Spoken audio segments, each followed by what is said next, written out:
Good morning. It's Friday, February 20th. Everybody gets ready for some snow. Sounds like we have a little bit of that coming. We are going to spend an hour and a half or so talking with the stakeholder groups on sections 1 through 3, which is talking about regulations on farming through communities, through zoning. We've had some great progress as far as an agreement, but we still had some final points that we asked the stakeholder groups to take the lead and figure out where they can align.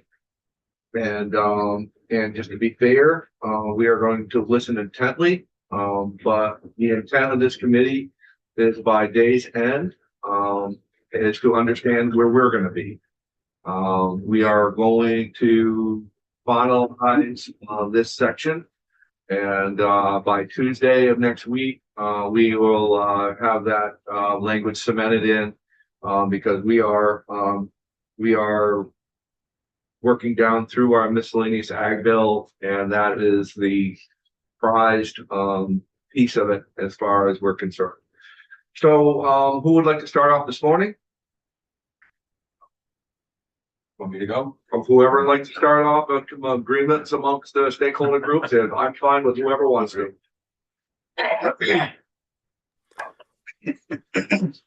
Flip a coin? Wanted him to go.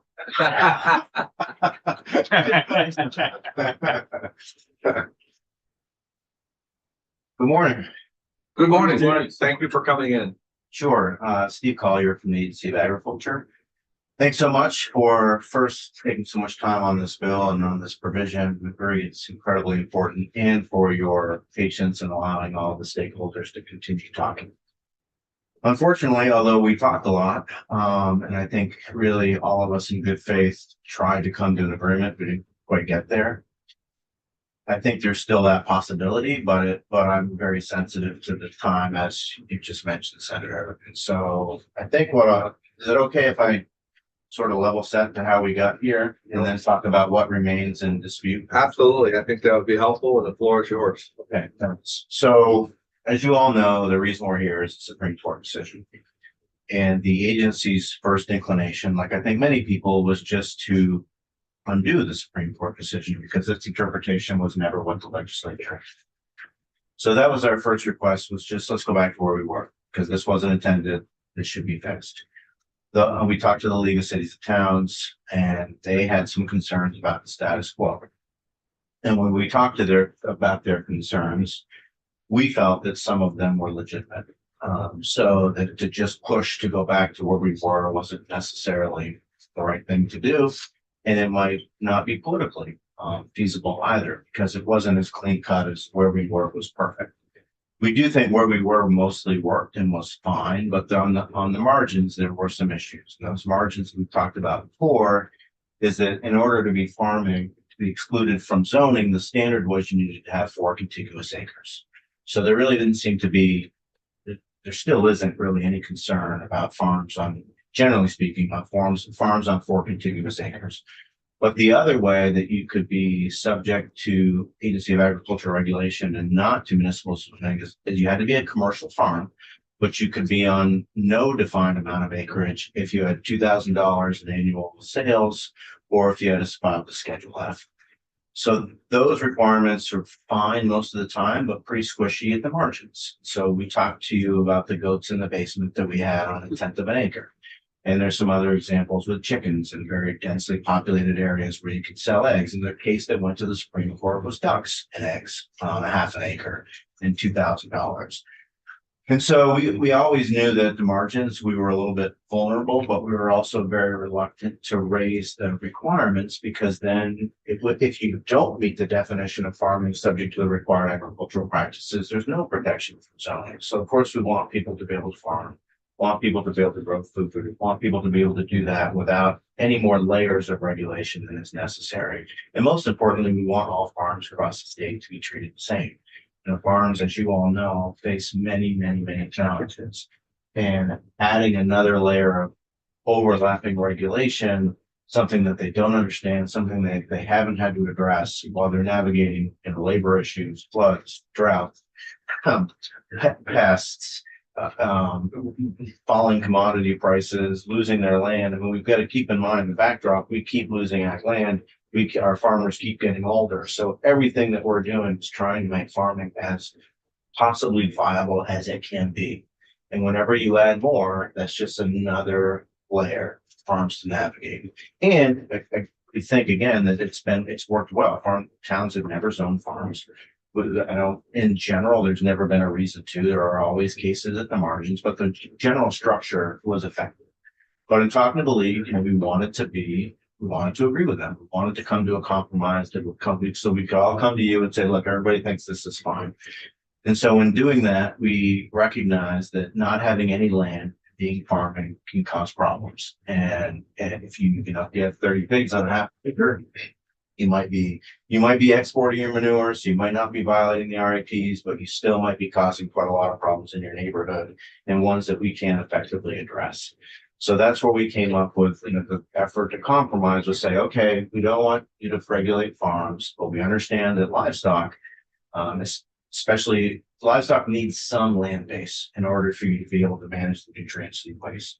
So that's where we came up with the 1 acre proposal. Is if you're going to have livestock and be farming exempt from zoning, you need to have an acre.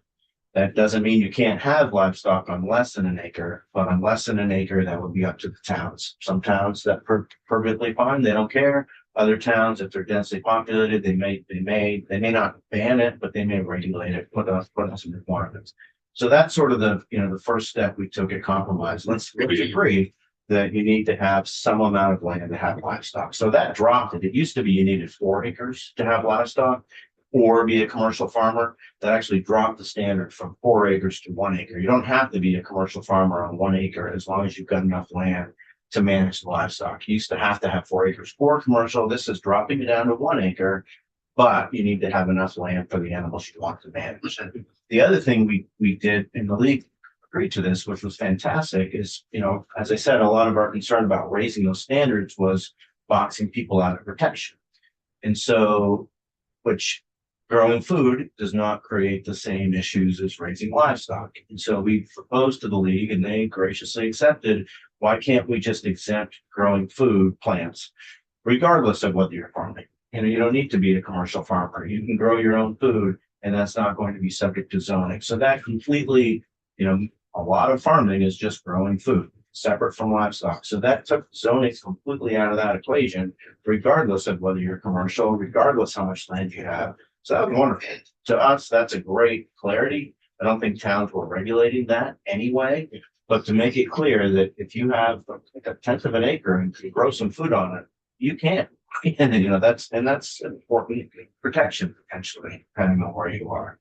The other issue is we do want people to be able to raise their own food, regardless of whether they're farming. Livestock creates some issues. Poultry seems to be, especially if you have a small amount of poultry, is a lot more manageable than a lot more places. So we also propose, except for just growing food, could people also have a small backyard poultry flock so that they can raise their own eggs, they can raise their own meat, they can have another way to grow food, regardless of whether they're commercial farming. Again, the league graciously agreed to that. We were thrilled about that. Said, okay, this gets rid of a lot of the concerns we had about raising the standards. Everybody in Vermont who's got a little bit of land can grow food, can have poultry. So livestock remains, the touchstone issue that I think where we're still having to come to. So everything we proposed in that vein, the league agreed to. They were comfortable with all those proposals to address their concerns about livestock issues in densely populated areas. The place we have not been able to reach agreement is they want the ability to broadly regulate farming, not just livestock, but farming in tier 1 areas. So tier 1 areas it's a new concept. They're not fully defined. They're partially defined. Some of the tier 1 areas, it's tier 1A, which is more densely populated, and tier 1B, which is more planned growth areas. And those maps are coming in, they're being evaluated. There's still more maps to come. Tier 1A is pretty densely populated area. It probably doesn't have many farms, although we think there are some. Tier 1B has a lot of farms. Tier 1B, like planned growth areas equals existing farms. And so Like, we understand that they want to regulate those areas, but we, as the Agency of Agriculture, cannot think of a good reason why farms should be regulated differently when they have enough land to be able to farm, which is part of our, what we just talked about, why they need to be subject to different regulations just because of where they're located. And a lot of these farms are going to be farms that have been there a long, long time suddenly, and they might be in 3 towns. And so they might be having to go through zoning in 3 different towns just because of where they are. And there's already pressures on those farms because of development pressures on those farms. And the more growth that comes in, the more pressures there's going to be. We recognize we're probably going to lose some of those farms if they're in plant growth areas, but we don't want to facilitate that. If a farm can be viable and successful in that area, we don't want to do anything to raise the burden on them. And there's the other part of this is, our farmers are all getting older. Our median age is average age is 56. I mean, our we're not getting the next generation of farmers. Well, if you're not born into a farm and have the land, it's very difficult to have resources. It's very difficult to start farming. So a lot of times, the only way you can start farming is on a small parcel. And it may be that a small parcel in those planned growth areas is the perfect place to start a new small farm. And it might be a produce farm. It often will not be livestock based, but if you can start something in a densely populated area because you have customers right there and can get that customer base, we don't want to do anything to discourage that either. We want to do everything we can to encourage that, because just like towns are worried about how to grow, every piece of agricultural land in the state is precious, and the only thing we do is lose it. You all know this, we've lost 56% of our harvested cropland since Act 250 was implemented in 1970, specifically to protect farmland.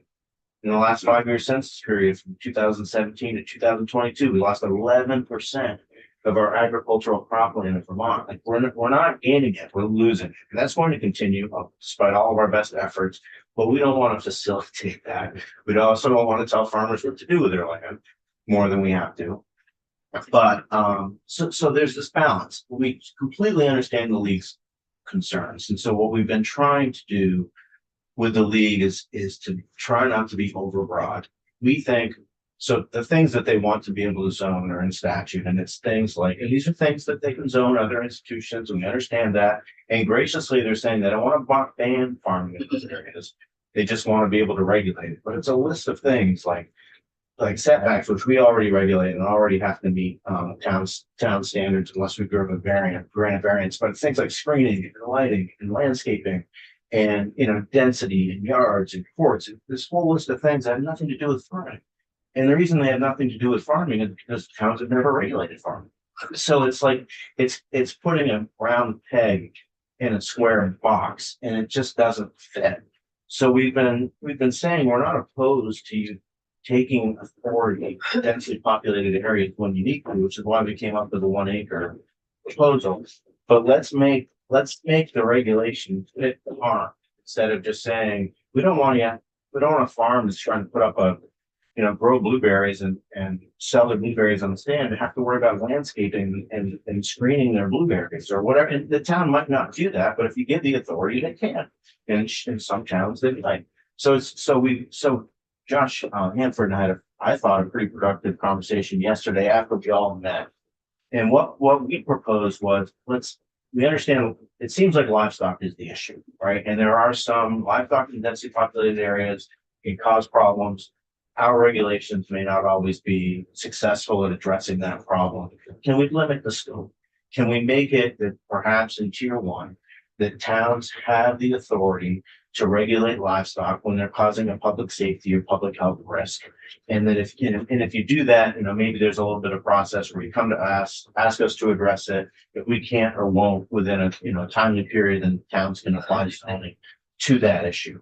Like we haven't, the agency hasn't gotten behind that entirely yet because we're still talking, but that's something that seems more constrained the problem. Instead, we just don't want to create another layer for every farm just because of where they are. But if a farm is making it impossible for their neighbors to live because of their livestock practices, like, we don't think that should get zero attention either. So we'd like a compromise that sort of addresses in the most densely populated areas there may be a role for farms to play, even when it is farming. They already have full discretion when it's not farming, but even when it is farming in those areas, perhaps the town should have a right to intervene.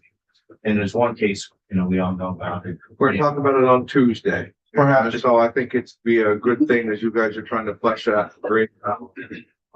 That would be, yeah, if there was such a thing as a test case, that probably is the test case. Yeah. So I know it's a long-winded summary and I apologize for that. Very helpful. But I think so where we are is we're a couple of weeks from crossover. And so what we really would like is consensus so that any committee that has an interest in this can hopefully address it quickly, but we're not there yet. And so I don't know if we can get there by Tuesday or not. I'd love to, but I don't know we are never going to agree that every farm in tier 1 should be subject to zoning just because they're tier 1. You may make that choice, but we're not going to agree to that. We just don't think there's. Say that again. The agency of agriculture is not going to agree. At least something changes maybe, but right now we have no plan on agreeing that in tier 1, all farms should be subject to zoning. Correct. And that's all of tier 1, tier 1A. Correct. Because there is a distinction, I think a significant distinction in those two, with it being in the density of the population. But it seems like, and correct me if I'm wrong, you guys are getting to a place where you're almost singing Kumbaya. We're trying, and the farm groups have been great. They have interests that are different, and they had some different proposals, and they still would prefer those proposals, but they've shown some flexibility. They also they'll speak for themselves, obviously, but I think they also really want to get to a place where we're all comfortable. So I don't know whether we're going to get that full consensus. We've never honestly been that far apart. But if you're a farm in tier 1 who's never been subject to zoning and you suddenly are, then we're along that part for that specific farm. And where I think we're willing to move is if a farm is a livestock and is managing livestock inappropriately and causing harm to others, if we can't address it, then that seems like it seems fair for towns to have the ability to. The hard part is defining where that is, because we don't want there are a lot of longstanding dairies, tier 1B, and we don't want towns suddenly making them screen their manure beds. So great. So I don't know if that's helpful. If there's any questions. I think that was very helpful. So, ready? I'd like to hear from Steve if that's Yeah. okay. Thank you. Okay, thanks so much. Jeff?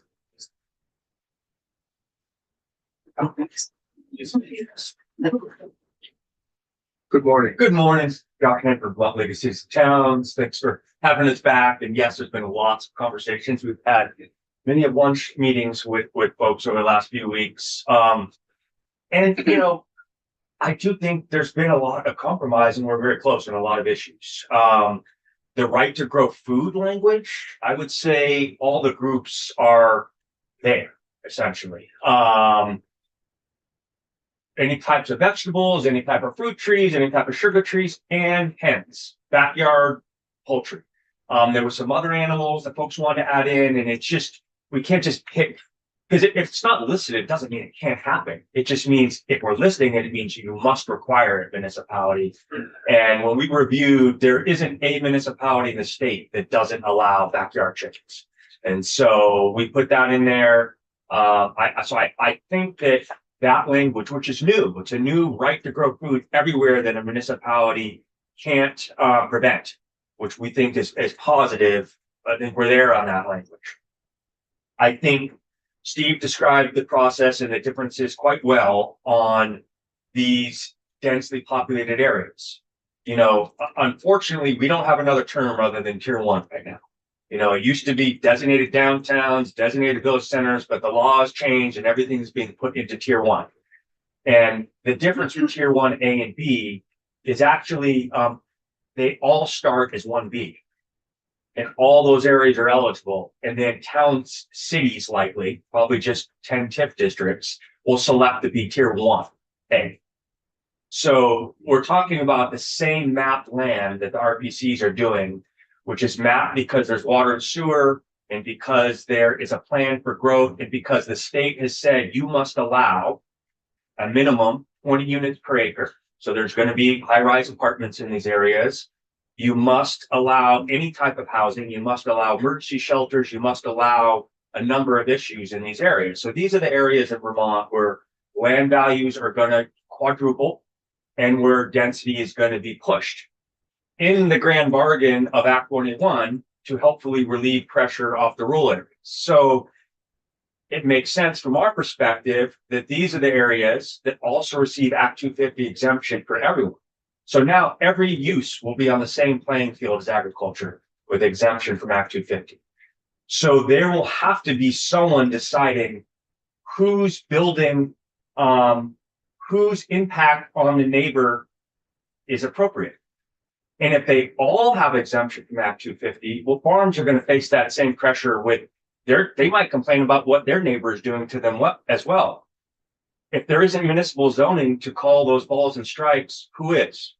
So we believe those are the areas where you're going to have more conflict and more court cases. And yes, some of the tier B areas, especially in the smaller villages, have farms in them, aka the village of Orleans on 4.5 acres with a pig farm.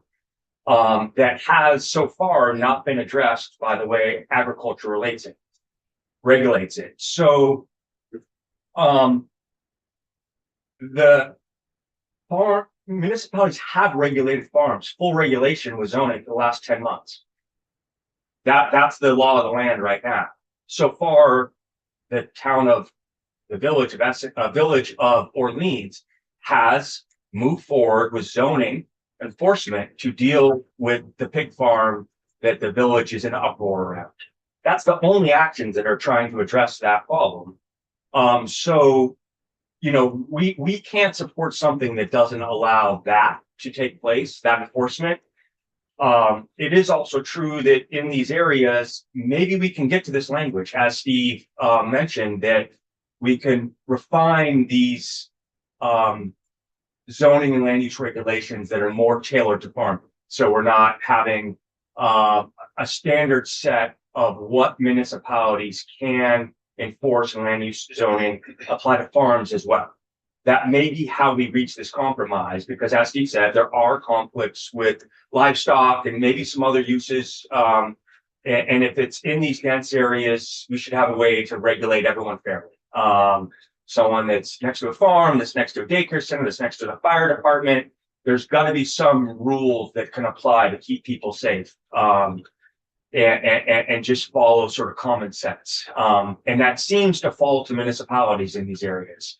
Without Act 250 and without a farm ag rule that doesn't address these other issues. So that's where we still need to probably work on some language.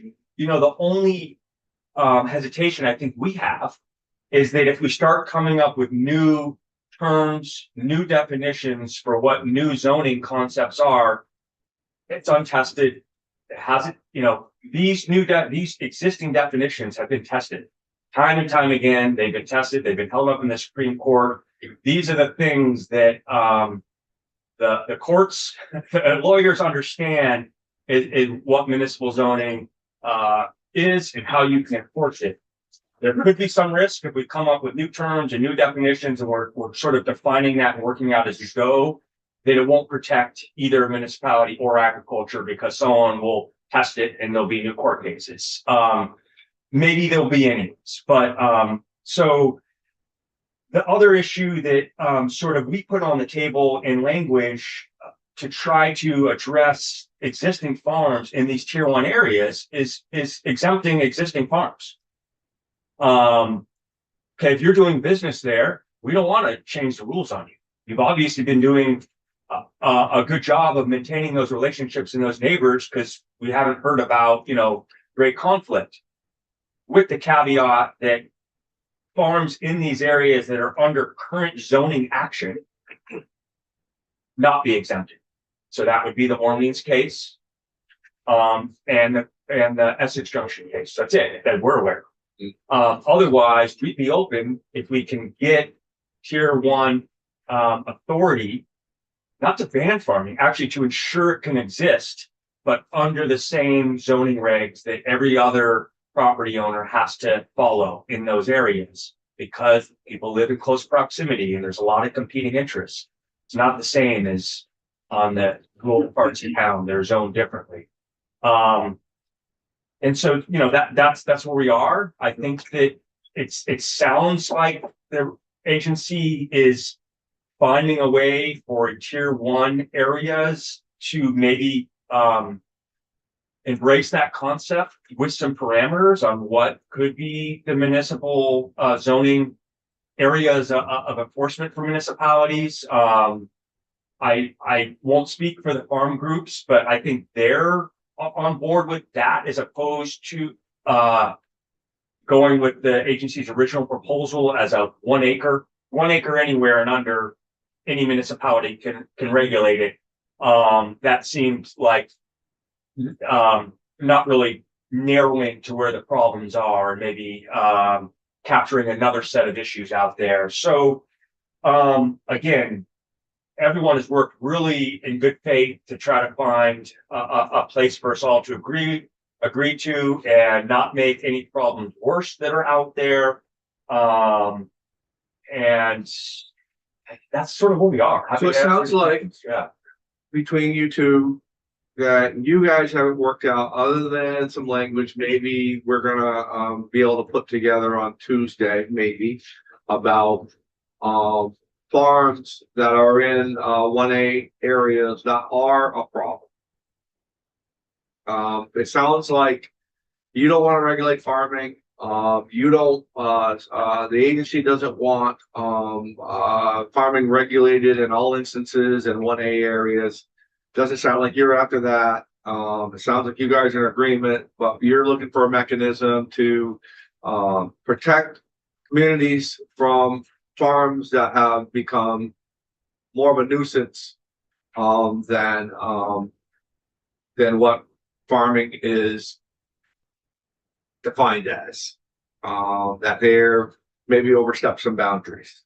Just to clarify, a tier 1A, for example, the village of Orleans is never going to be eligible for tier 1A, but the area is the same. The 1B and the 1A area defined by the RPCs as a downtown, village center, village growth area. But Village of Orleans will never be eligible to be tier 1A. They'll only be tier 1B. And there's a process over time built into the regional maps and the town plan maps every 8 years to update those areas as things change. Maybe there'll be a new conserved piece of land that needs to be taken out. Maybe there'll be a former farm that decides to take advantage of that increased land value and expand their farm outside of the village. And that now will be planned for development of a 30-unit apartment building, and that now needs to be added. This new regime we're under of planning for growth in our dense areas and prioritizing it is still evolving. And the only term we have to use is tier 1. Right. There is a nuance between 1 and B, but I see you guys aligned enough to where after testimony on Tuesday that the same thing that you're disagreeing on is maybe this testimony will clear things up and we might be able to get language done. Other than that, I think that I don't want to put words in the mouth. Other than that, other than whatever else can happen, you two, the agency and the league, are going to be able to agree on something. I hope so. It's whether we can define the scope of it. We're not opposed to the idea of municipalities having ability to regulate problems from livestock in tier 1. We are opposed to them regulating farming in tier 1. But it sounds like with what we just said, that the leagues were willing to accept farming that's already existing in those areas. Grandfathered, minus the ones that have pending court action against them too, because they're already underway, just 2. But that leaves open anybody else who wanted to come in, start farming, and then be in that be in that. So that's where the sticking point with the agency would be. And the grandfather sounds great in principle, and it is great in principle, and it works great for a while, and then it becomes impossible to implement. Because for 20 years down the road, and I've seen this in other areas like wetlands, you're trying to figure out what was where when, you can't tell. So I'm not saying it's not a good idea to grandfather existing farms, but I think the structure should have more integrity than just a grandfather, and actually get to the root of the problem, which is sometimes livestock causing too severe impacts for others. So grandfather's good, but I still think it should be addressing the problem, not just farming in general. And where you get into nuance on this, Senator, livestock sounds like it's the majority of the problem, and maybe that's where it starts. But what about municipality regulating the entrance and egress of a farm that is on a busy intersection that has constant, trucks and tractors going out to a busy intersection and accidents? Maybe that falls under public safety. That say, move that over here. So there's a lot of nuance here in defining these terms, these new novel terms, that there is precedent since the Zoning Act was established in Vermont that uses these things to zone. Doesn't mean every town is going to zone for landscape. That's used often to prevent conflict of neighbors that will appeal what they don't want to see right to the end of their money line. But if you put up a screening, it all problem goes away. These are all things are used to try to solve conflicts. And so you can see the nuance of what the language is going to involve detailed lawyers talking about what these terms mean and how we can ensure they meet our mutual goals. And that sometimes takes some time. So whether we'll know enough about the situation, I don't know, to explain, or that we can be hypothetical, which is always dangerous. But so we've heard a problem up towards the islands about the strawberry farm, and the neighbors complaining about the strawberry farm and whatever. And it sounds like, for all practical purposes, that the strawberry farm wasn't doing anything wrong and all that, but it might have. Are they protected automatically because they're growing food, or is it going to be an egress problem, an entrance problem, or something like that, or in a situation like that? I don't know the details of that, so I need to learn which town it is. They might not even have zoning, so then this wouldn't apply whatsoever. Okay. But I don't want to answer. No problem. Yeah. Good. A lot of the Champlain Islands towns don't have much in the way of zoning, but I don't know this case. And they no longer call it the grandfather clause, right? They have a term for that. That's why I just said exempt existing. Yeah, they are. I'm sorry to throw a monkey wrench in. At the wrong.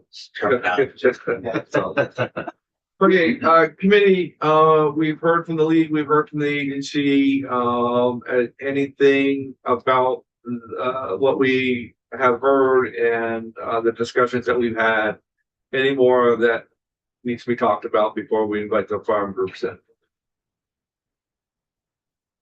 I don't think so. Everybody good for right now? Okay. Guys are close. Who would like us, the advocacy groups, who would like to lead off? I can lead us off. If that's okay. Absolutely, Caroline. Thank you guys so much. For the record, Caroline Sherman Gordon, Legislative Director with Rural Vermont. Thank you so much for inviting me to speak to you today, and also, frankly, for your patience with the parties engaged to reinstate the municipal exemption for farming and to codify the right to grow food. Also, our coalition feels that it's important to communicate that the solution that probably our members identify. Caroline, can I just ask you a question first? Yeah.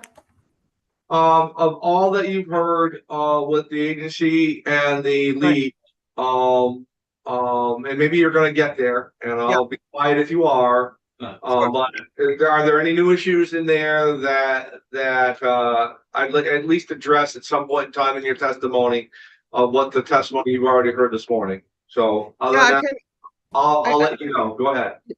I submitted written testimony, but instead of reading it, I can also just respond to what the conversation is and to try to keep threading that needle to get closer to the point and quicker. I guess what's frustrating to our coalition is that, we've been left out of the vote on this for some time. Like prior to the legislative session, we were able to talk to the agency, but the agency wanted to be the middleman in hashing out the compromise, talking just to the league and then to us, but never really taking our input into this conversation seriously. And here we are. We this week we organized a 3-hour negotiation on this issue with all stakeholders involved, including our coalition. And Thursday we had a constructive follow-up meeting. I have the outcome of that meeting is what I want to share with you. That really, I think, satisfied what you tasked us with, that we're like 85-90% there. And it's a little bit, it's triggering my patience to hear when, those two parties have a lockstep agreement where they say we're not going to compromise until we both compromise. It's kind of not taking into consideration the constructive input our coalition has offered over the time. And I think many of the issues that both parties that are dominant at the table still identify today have been constructively addressed by our coalition again and again, especially this remaining livestock issue that was brought up as the area of concern. Our coalition has the only coalition at the table who's proactively developed proposals around that, specifically naming the stocking density requirement that we don't have in law, that would be needed to address this in a homogeneous way statewide, able to address bad actors and also not create further anomalous results, because the legislature just passed a right to farm law last year. I personally believe many legislators might not have understood that what right to farm means is really just a nuisance protection of lawsuits, that it does not trickle down to the zoning level. So if we now what I hear from the league and the agency, and this is in contrast to what we negotiated yesterday, I really would like to spend the bulk of my time to lay out with you where was the common agreement and what we've carefully laid out as a whole group yesterday.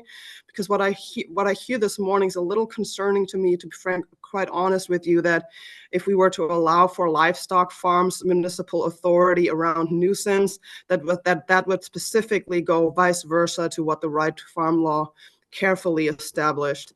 I think there's a more elegant, more streamlined opportunity to address this. Caroline, doesn't the public have the right to be protected as well on some of these situations? Right, and I think stocking density is where that coin hits the ground. You have to have not just the right to have livestock, but you have to have the appropriate land base to do so. Nowhere in the law is there a provision that requires that. That's why neither the towns nor the agency right now have a effective way to address bad actors unless there's severe animal welfare concerns. So that's when it's already too late. A stocking density requirement, what it would do is that you would basically require anyone from when you handle livestock that you can't put 50 pigs on a quarter acre. That's too much. You won't be able to manage the nutrients and waste on site. The agency was expressing many times the concern of people exporting their waste in order to be able to have the livestock on the marginal lands they have accessible for keeping those animals. Nuisance does not exist if you proper the livestock you have appropriately on the land base you have that's appropriate for the number of livestock you have. So it's a relational issue, like number of animals to land base available to those animals. So if we don't enshrine that as a requirement, then you will always have a nuisance issue. Whether you give someone the ability to beat someone down over that will not prevent them from creating the issue in the first place. You will still have to just enforce and correct course, other than proactively ensuring that there's a relational piece there that is transparent to everyone and avoids bad actors to being having a pathway to be created in the first place. Do you see, Caroline, do you see anywhere in any of what we're trying to solve or get to, whether it be with the right to farm bill or with what we're trying to do on sections 1 through 3, do you see, in your opinion, any path that says that there is protections for people not to be nuisanced by the public unless there is a way to prove that the public is being harmed? I was long-winded of what I'm trying to say, but do you see a mechanism in place to protect farmers who are only doing everything right, and all they're doing is farming, and maybe a neighbor doesn't like that they're doing that, rightfully or wrongfully, or I would say in this case wrongfully, the neighbor just doesn't like it? Do you see that in all of what we have, are there protections in place to protect that farmer in the densely populated areas? Right. Yeah, I think the language that we've been considering for that purpose is quote unquote provide raising, feeding, or managing livestock on commercial farms. Is protected provided the land base is sufficient for appropriate nutrient and waste management as determined by the Secretary of Agriculture, Food and Markets. There would have to be some rulemaking around that possibly. And the managing of livestock otherwise has to be in compliance with the required agricultural practices rule.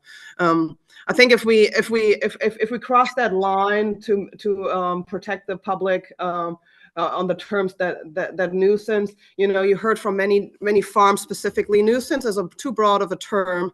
You heard from the many farmers that hours of operation can be a nuisance. The traffic can be a nuisance. The sound can be a nuisance.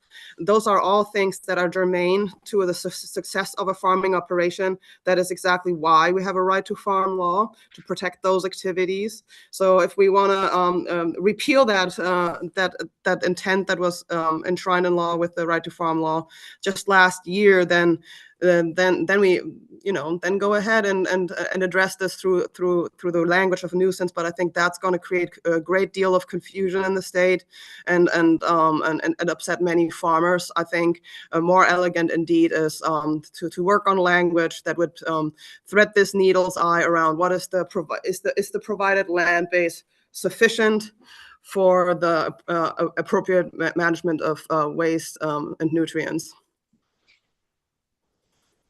But I would like to, may I proceed with the testimony I've prepared? Yeah, go ahead. So I'm gonna share my screen I think we're making also more progress of we can share here what was agreed upon by all parties in principle, as Collier said, that we haven't been able to reach a full consensus, but everything you see in the draft legislative language here on my screen that's marked in green was agreed upon in principle. There's a few small areas in red that need really your decision. And what's not on here in red, but is this question of livestock in Tier 1A areas and how to address that. I think, it would be really helpful if the agency and the league could come forward with what's the specific language they're envisioning there. I'm curious to see that come forward as soon as possible. But what you see here is basically a proposed amendment to 24 BSA 4413A1. This is the framework where there's some zoning allowed, but only to the extent that regulations do not have the effect of interfering with the intended functional use. And this is where the league has agreed, and all parties agreed that where the right to grow food should be nestled. And I want to mention that we also agreed that the zoning may not functionally prohibit the ability to harvest, donate, and sell products derived from these protected land uses. We all agreed this right to grow food should include the raising, feeding, or management of poultry and excluding roosters. This was a compromise our coalition was willing to make here. And just a couple things on this poultry thing. The framework of functionally prohibit, again, does not work if you specify a specific animal number without having the stocking density requirement. That would create ambiguous results. Let's say someone has a 2-acre parcel, you set into law at least 6 chickens have to be allowed. That would send a green light to a municipality to allow for 6 chickens and nothing more. And that means there's no relational piece to it. What is the appropriate land mass for having 6 chickens? And in that scenario, that becomes functionally prohibitive to have the appropriate number of livestock for the land base that's available to them. There's actually suits pending on stuff like this in states like Maine, where zoning ordinances that are ambiguous in that regard and arbitrary in that regard are being challenged in the courts. So if we want to avoid that here, then management of poultry needs to be allowed, and then either we have a stocking density requirement in statewide law, or the municipalities will have to define the stocking density in their municipal laws, but it has to be appropriate, a relational piece, land-based relative to animal numbers and nothing less. And the league agreed to not including a specific number here, as did the agency. That would solve the issue on stocking density for the right to grow food in this moment. Then in terms of, here's the key piece in terms of where can be some zoning allowed for farming in Tier 1A areas. That's where there's the broader agreement. Also, our coalition agrees that Tier 1B is just too broad. The league sees that every town is a Tier 1B area. You heard testimony just on Wednesday that some farmers operate across 13 different towns. This is something also very important to our coalition, not to create a confusing patchwork of too many differentiating regulations. So I think we could all agree to Tier 1A. Obviously, it's up to your discretion whether you want to include Tier 1B or not. That's why that is in orange here, but Tier 1A is in green here. So I think everybody agreed that there could be some zoning that doesn't functionally prohibit farming and the erection of farm structures in Tier 1A. And then what was discussed as well, that there would have to be nuance around this. So what came up this morning is the question about livestock. This language you see here does not just focus on livestock. It's more about creating a level playing field across farming operations. Many farms are livestock operations. We live in a northern climate. So what is I think the more elegant solution we've worked towards and what's in green here was in principle agreed upon, that new zoning regulations should align with the protections established for farming from nuisance lawsuits under the right to farm law, and not apply to noise, smell, lighting, and hours operation. That's what's legally called a negative definition. So those are the areas that zoning should not apply to. And then what we also all said we want to work more on is so what should zoning be applied to in those Tier 1 areas? This is in orange because neither the league nor the agency has yet proposed any specific language around this. This in orange is the language that our coalition has worked on and submitted 2 weeks ago to all committees involved. So we already did our homework on this as a coalition. What we can agree to is that, requirements ensuring safe ingress and egress of vehicular traffic and pedestrian safety is reasonable. Including functional enclosures of livestock adjacent to roads is reasonable. Sufficient parking, appropriate signage, pavement markings if required, personnel to manage vehicle movement on and immediately surrounding the premises, siting and setbacks of newly created buildings, in a way that doesn't create public safety concerns. This includes fire safety concerns. So this was a draft that I think this is where there's most of the committee's work is going to be focused on finding what is really the language that meets everyone's interest. Seems like livestock should be addressed in this. I think we have also developed the specific language on requiring appropriate nutrient and waste management opportunities on the land parcels available for livestock farming. And I don't think our coalition would be opposed at all to including that in here as well. But again, it would also have to be in alignment with the right to farm law, and that previously, before the two parties left the room and talked amongst themselves, that was agreed upon before.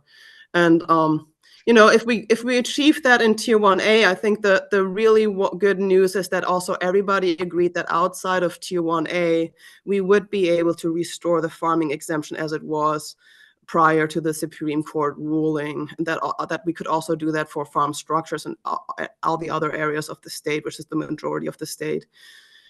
And if we would do that, then that would really be the goal. And yeah, the other changes here is just to add a definition of poultry, and then we also talked about and also this, we were all very happy. Everybody agreed it would be good for this broad coalition of agricultural stakeholders, but also together with the agency and the League of City and Towns, giving the ongoing housing development agenda and also the many unknowns about like how will these new zoning regulations possibly affect farming? Will it lead to the death by the thousands cuts? And what about livestock farms, and what about the right to grow food, not including livestock in this proposal? That it would be constructive to keep working together and to have a study committee where those three issues are going to be addressed, and you see draft language around all of that in this proposal as well. And with that, I don't want to take too much time, but I thought it was just really important to show with you in just in green here, like how close we really are, and that the areas that are left in orange are, I hope, very manageable for you all, and really, some of you have been involved in this right to farm discussions over the last 6 years, and to be very, very careful how this compromise around livestock should be struck to not circumvent that. And with that, I'm going to close. Thank you, Caroline. We're gonna move on. We got a couple more groups that we want to give time to and equal time to. And I appreciate your testimony very much. And thank you for the highlighted of what you said. It's very helpful. We have NOFA and we have a Farm Bureau. And who would like to go next? Sure. Okay. Sure. Good morning, committee. Amber Perry from Mount Farm Bureau. I just want to acknowledge the significant effort made this week by all stakeholders involved. We came very close. There's a broad agreement among the parties on several key points that you've heard in previous testimony.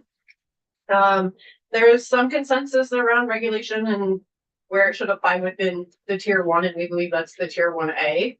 We weren't able to reach that agreement, but you've heard that the league and the agency are working on figuring out what that regulatory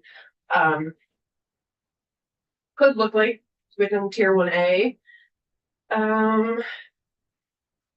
Just want to keep it really brief for you guys. No, it's fine. I want you to be able to say what you want to say as well. It's important. So let me ask a question as far as what you're touching upon right now, because you're talking about the agency and the league, and that you're kind of waiting for them to hammer a few things out. What would be the Farm Bureau's position on that?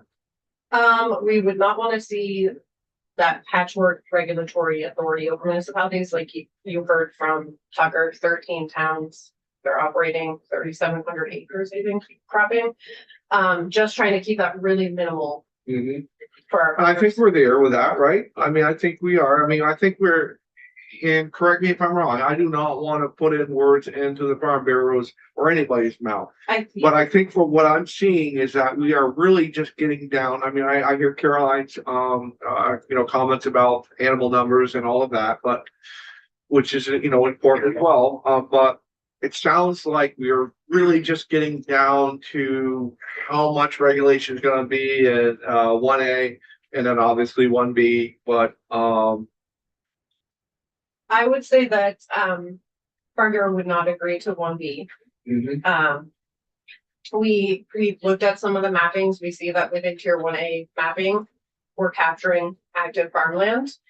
We know that there's going to be more farms captured within tier 1B, and we don't want to risk that. So did you say within tier 1A, there's active farms? Potentially, yes. Yes. Thank you, Mr. Chair. So this all came about from 181, I think, Act 181. Yes.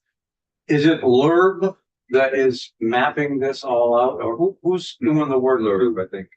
No, the RPCs are. Oh, LURB approves the maps. Yeah, and then LURB will approve. Okay. But there are instances where 1A straddles municipal lines. So even restricting it to just 1A doesn't completely solve that issue for a farmer. But the 1B, at least if I'm understanding how they're mapping, is much more likely to impact farmers by including several town lines. Okay, I think I'm getting it. And I just want to close with, this coalition came recommendation from the Agency of Agriculture. We represent a broad perspective of ideas, and typically we do not work together in this kind of capacity.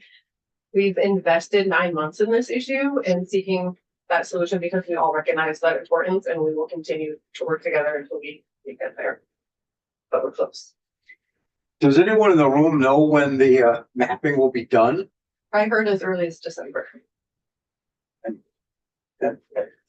Rutland will be the first likely to have properties approved this summer. And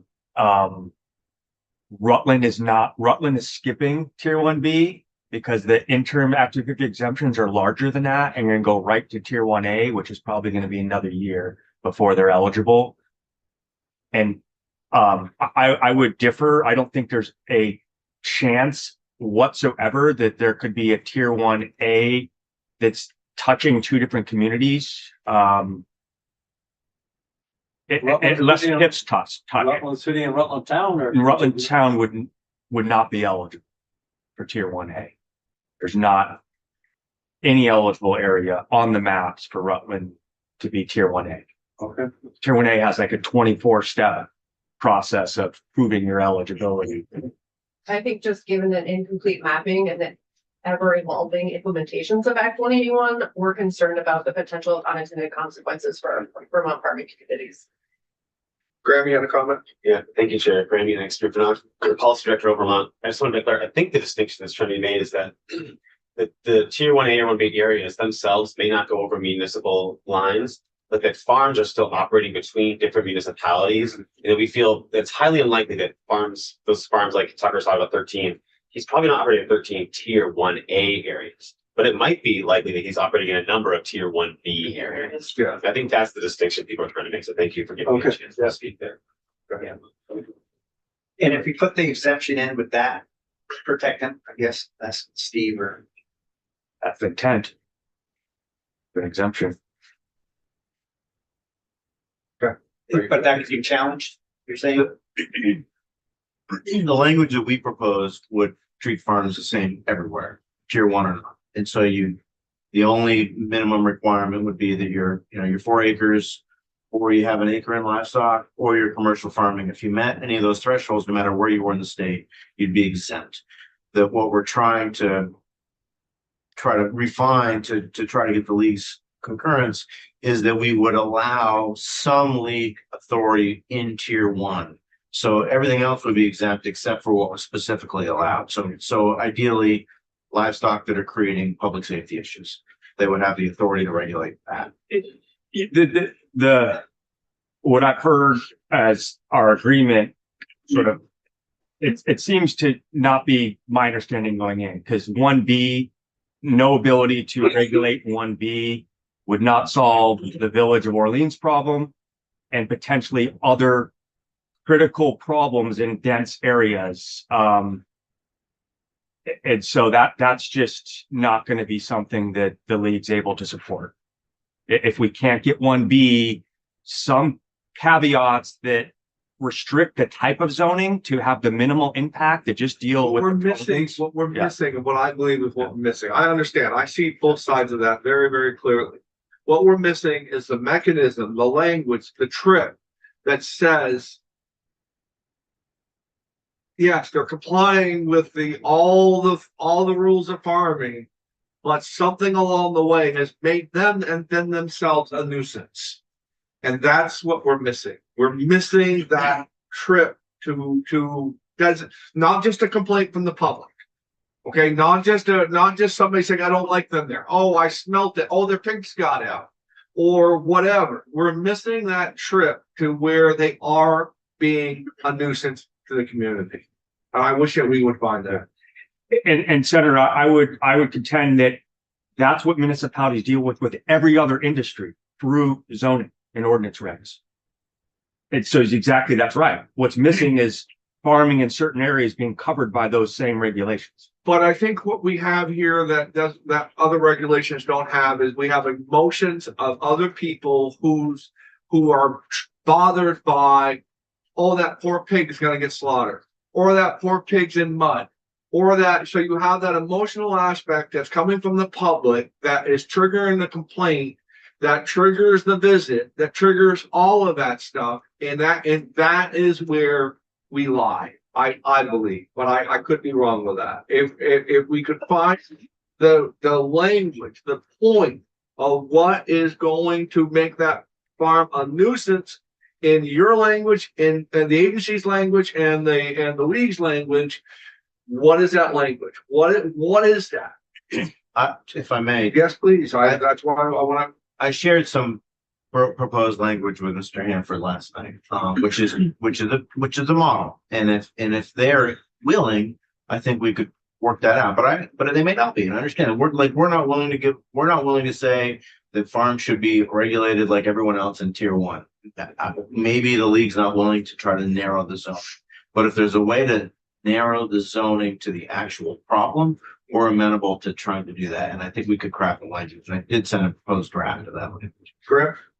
Thank you, Chair Graham, Minister Policy Director Rovermont. I just want to say one, like you just heard Steve say again that he sent the language to the league. He didn't send it to the other coalition. We've all been trying to be active partners in negotiations. So that is just concerning to me, one. But two things I learned in our meetings this week. One is that we talk a lot about these small operations and the agency had proposed under 1 acre. It's become very clear that the league, what they're also concerned about is quote unquote high input, high output operations in these dense areas, not just small farms. I think Josh can speak more to that. To clarify your Senator Heffernan, you were asking about the exemption. Yes, the language that we're putting forth, we're saying just tier 1A. So tier 1B would be exempt. The last thing I learned in our meetings. I can't have tier 1B be exempt, Graham, because as in Orleans or in other communities, there are some people that aren't going to be tier 1A. Certainly asked me to respond to Absolutely. the last thing I was going to say in response to that, I learned in this meeting that I think actually the ag group were the only group coming trying to resolve this issue with language. The league said, we want tier 1. We're not going to make towns do that zoning, but if they want to zone those farms, they can. Josh came and said there's an issue in Randolph where he's on the planning commission. They have the ability to zone this pig issue in their town, but they're choosing not to put an ordinance in place. So the town is saying we want to give towns the ability in these areas, but they're not going to make that. They actually don't want to directly deal with it. They just want to make sure towns can. The league is saying the agency is saying farms with livestock under 1 acre. We just heard that this pig farm in Orleans is 4.5 acres.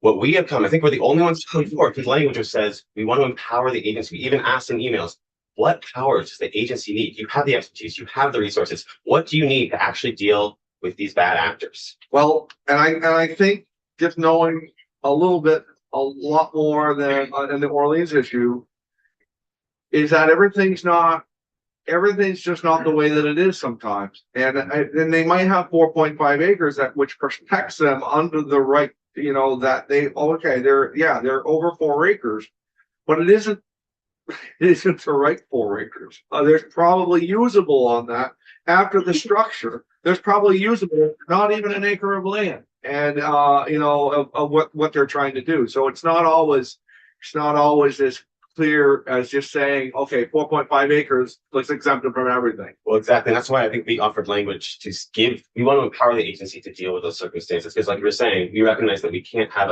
there's not going to be a map that's going to cover everything. We need someone who has the power to make those decisions. Okay, I think we flesh that out a little bit. I got to allow NOFA in here to give them some time. I don't want to make you short on time. That's fine. I'm interested and engaged in this discussion and appreciate it. Madam Commissioner, Policy Director, NIFA Vermont. Thank you all so much for spending so much time on this. I really would just reiterate what you heard from Caroline, what you heard from Amber. We have agreement on some, and NOFA is in agreement with the position of the other farming organizations around allowing some zoning authority for municipalities within tier 1A. We do share the concern about tier 1B. We have members of NOFA farms who are in what we imagine will be tier 1B areas in the future, and we are concerned about that. And I think we would default to what Graham was just speaking to, which is that in those areas, we would like to empower the agency to have the authority to regulate when there are problematic situations with livestock. And I think the Orleans example is a helpful one, actually, in this case, to illustrate what we would like to see. We are concerned about allowing municipal regulation over all farms under 1 acre with livestock, which Josh said kind of on behalf of us earlier in his testimony. And we are overall more inclined to support some zoning authority for towns and tier 1A areas to keep that more limited. I think that actually would be overall more clear for most farms than allowing municipal regulation over all farms with livestock under 1 acre. And, you know, in the instance of the farm that was mentioned that has land across 13 towns, I think it was clarified that they would likely only have land within one tier 1A area, almost certainly, in perpetuity. So while there would be a patchwork, the patchwork would be, I think, limited in its effects on that type of farming operation. We appreciate that there is consensus around the right to grow food, including plants, mushrooms, orchards, maple, and poultry. And we also, I just want to say one thing that hasn't really been touched on today. We would want it to be clear that the language around the right to grow food should need to include the ability to harvest, donate, and sell food in compliance with applicable laws. Because we know that there is sort of a natural on-ramp and also some blurring of the lines between people who are producing food for themselves, for their neighbors, and for commercial sales to some extent. So we wouldn't want to needlessly, you know, draw boundaries around those activities that would create more confusion to the past too. And then I would say, you know, there has been a lot of conversation around language allowing additional zoning by municipalities, especially in tier 1A areas, that would still not have the effect of interfering with intended functional use. So we do appreciate the league's perspective on that and really, you know, bringing forward language that would effectively not be able to prohibit farming activities. And I would hope that that would be able to address any concerns that people have about this patchwork impact that we're talking about in tier 1A areas. I think that's all. I think, you know, I just reiterate that we don't think that any changes are required to the RAPs, which it feels like maybe we've all come around to that perspective. I don't want to put words in anyone's mouth. And I also will just reiterate that we would really be supportive of the study that Caroline mentioned around really looking for proactive ways to protect agricultural soils from development. Since we know that those pressures. We are working on some language with that, and it's to be fair with everyone, it is on the committee's mind. We have probably brought as much awareness to that in this session that as I've ever seen in the past. I don't know where we're going to get to that, maybe nowhere. Other than that, we have started very broad conversations about that. It's in the news all over the place. I mean, I think we're bringing some good talk to it. I don't know if we'll ever get to legislation. I will tell you point blank, I doubt that we'll get to legislation anywhere with that. But whether it be this committee, the same committee that you're looking at next year that's here, or it's a different makeup, I think we've raised awareness to that. And I think that we've got enough people talking about it to where that will continue on long after this committee. I appreciate it. And I did hear your discussion on that topic yesterday, and it was really helpful to hear some of the specific examples of conflicting uses that we're talking about, whether it's a farm's ability to sell some land in order to allow. We will have more to retire. conversations on it again after this meeting as well. So Great. And I just would say, you know, I would ask that the committee consider establishing a structure that would allow those conversations to happen, and that that would help that to occur more proactively, which I think this study committee recommendation would assist with. Okay. And I think that's all. okay. I think there's still some more conversations that will happen after this meeting. I feel strongly about that. I think we put some good ideas, some more framework in it. It's always very easy to say that conversation's over and then we're gonna make a decision. We're not. But I need everybody to be aware that the clock is ticking and that we are going to make a decision. And the committee's going to make the decision, with the stakeholders and listening. And I think that you guys do believe that we are listening and we're trying to be fair with everyone, because we are. But we are it's gonna come to an end, soon. So everybody needs to keep on working hard and getting to the position and keeping on agreeing or not. But let us be aware of where you're at all times. And I appreciate it. I really sincerely appreciate the cooperation amongst everybody. And I know that everybody's not maybe gonna get what they want, maybe they will.